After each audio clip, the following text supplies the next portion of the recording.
Hello everyone.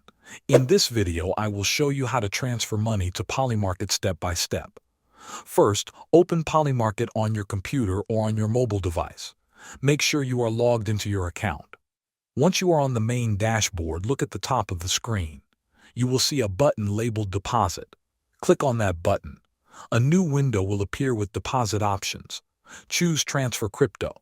This option allows you to send cryptocurrency from another platform to your Polymarket wallet. Next, you will see a field to select the coin. Click on the coin field and choose USDC.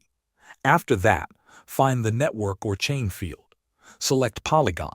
It is very important to choose Polygon because it usually has the lowest transfer fees and it matches what we will use in Coinbase. After selecting USDC and Polygon, Polymarket will display a wallet address. This is your personal deposit address. Carefully copy this address. Make sure you copy it exactly as shown. Now open the Coinbase app on your mobile phone. On the home page, tap on Send. Then select USDC as the coin you want to send. After selecting USDC, make sure the network is set to Polygon. Paste the wallet address you copied from Polymarket into the recipient field. Double-check that the address matches. Enter the amount you want to transfer, review the details, and confirm the transfer. Once confirmed on the Polygon network, the funds will appear in your Polymarket account. Thanks for watching.